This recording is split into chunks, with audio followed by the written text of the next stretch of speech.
Hey everybody, and welcome back to another video. Today's video is a little bit different. We are going to talk about other things that expenses are going to come up as you buy a home and what you should think about after you purchase your home to save for.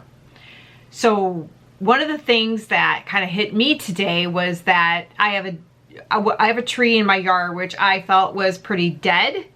So I called the arborist out and looked at the tree, and sure enough, it's like deceased, no more, dead, like a parrot. It's not sleeping, it's dead. So they basically told me that I need to, cut down the tree. It is a type of tree called pear tree, and it's an ornamental pear tree. And the problem with that type of tree when I bought it and thought it was like super cute, it'll flower and be pretty, is that they have like this trunk disease. It's called like fire blight. And as it got a couple years old, then we started noticing that it wasn't dropping leaves, and it was the leaves were like turning brown in the winter and just staying on for dear life. And that's a symptom of this disease. I have 3 of these trees. All 3 got this disease because apparently it's not that great of a tree, especially here in this area. So, lesson learned, I have to pay every year to have like medicine injected into the trunks so that these trees don't die. And it's not a guarantee. And it's like almost $100 a tree per year.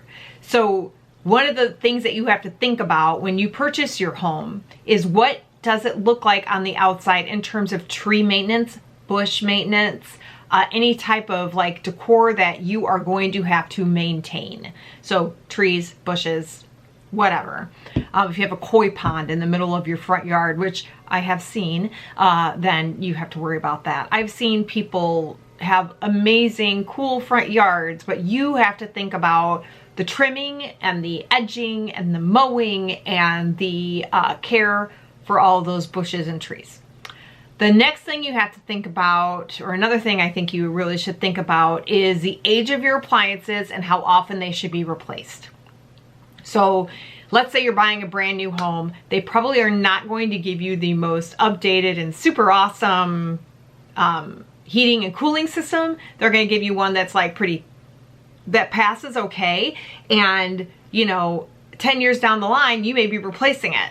So you have to really start thinking, 5 years in, I'm going to have to start saving up to replace this air conditioner and this heater, and just keep saving a little bit of money every little month until you have a substantial, because that will happen and you will have to replace it. Water heater, same thing. They go bad. So 10 years down or so, you may have to replace your water heater. It may be sooner, it may be a little later, but it's something to think about. So if you're talking about an air conditioner and a heater, depending on the house, that could be $3,000 or $2,000 or $10,000, just depending on the type of house you have. It's good to constantly, every year, get them checked and make sure that they are okay and functional for the following year. And when they start to get a little old, the technician will tell you, and you can get a rough idea of how much it's going to cost you to replace and start planning that out. Like I said, the water heater, generally speaking, like they might start to leak or, stop working, and you just have to get that replaced. And that could be $800, it could be $600, depending again on the size of your building, the size of your water heater, and who's installing it. So make sure that you have that in the back of your mind, that you're watching your water heater, watching the top and making sure it doesn't have a bunch of rust on it, making sure it's not leaking from the bottom, that it's not scalding you, it's not too hot, it's warming everything to the correct temperature. Just be careful, because that will be something that you're gonna have to fix and replace if you're in your home long term. Your sump pump. Your sump pump battery goes out after several years, so you're gonna have to double check and make sure that you can replace your sump pump battery. You don't want that to die, because if a flood comes in, next thing you know, you're stopping up everything in your basement and calling your insurance and making a claim on your insurance. Things that people always think about, they know about, is like their roof is like the biggest thing. They think, oh, the roof's gonna be the biggest cost. I'll just call insurance and take care of that. But I would remind you and I would caution you that the more people in your neighborhood decide they're gonna get roofs in that like mile or 2 mile or 3 mile area, everybody suddenly is getting a roof replacement. That affects the rates of everybody else's insurance because that's seen as a problem area. Also, it's a tick against you on your insurance. And if you claim more than one claim in, X amount of years to your insurance carrier, they could drop you. So you have to be really careful on what you're claiming. I know from experience that we had a huge storm and we needed to get our roof replaced, and it was counted against me, and it was a big fight because, an act of God did it. It wasn't anything I did, so why am I being punished? But I was punished anyway. Other things that you might want to think about is the age of your siding, which should be like about vinyl sidings, like 20 years. You're gonna have to replace that, so start thinking about that. Depending on how old your home is. If you buy a 15-year-old home, then you've got 5 to 10 years left on your vinyl siding if it hasn't already been replaced and it's in great condition. Other things that you might not think about, you already know that your appliances are gonna go out, so you gotta think about the cost of appliances. And you got to think about the cost of your windows. If they haven't been replaced, again, that's something that eventually will need to be replaced in a home.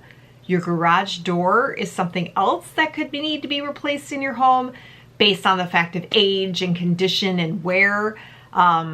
Weather really can affect that. So depending on the type of garage door, that may need to be replaced.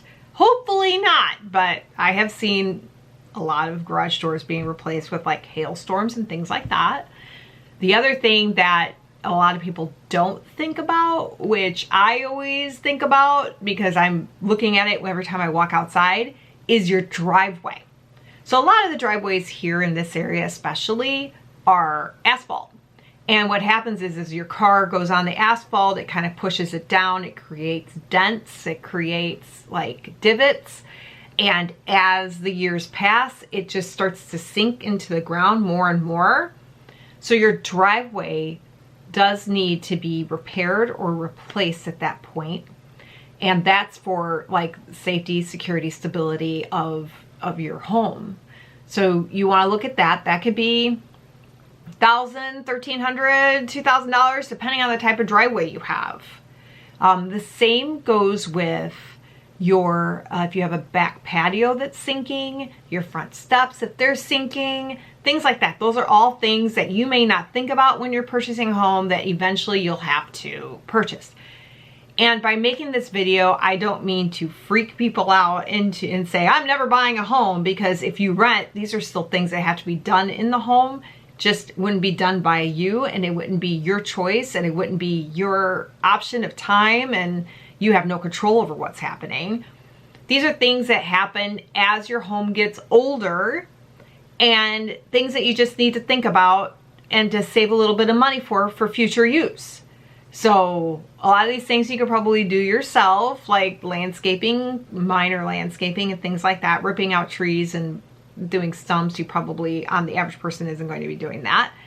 But like shrub maintenance and things like that is things that you can handle, and mowing, things that you can handle. So make sure that you just have an idea of how much money you want to save per year for eventual home maintenance. Set up a separate account, or like a separate bank account or a separate investment account. Start it off with a couple $100, throw $50 or $25 at the end of the month in it, and just watch that money grow. And that's the money that you pull out to purchase these things that you need for your home. So that is just another idea and tip that I had for everyone who has purchased homes that might be in an aging home. And by aging, I mean more than a couple years old, that you're going to have to do some upkeep on. So as always, if you haven't liked and subscribed, please be sure to like this video and subscribe and ring the bell to notify yourself about more content coming up. Got some things in the funnel which I think will be kind of cool videos, and I cannot wait to share them with you. So I will talk to you soon. Thanks so much.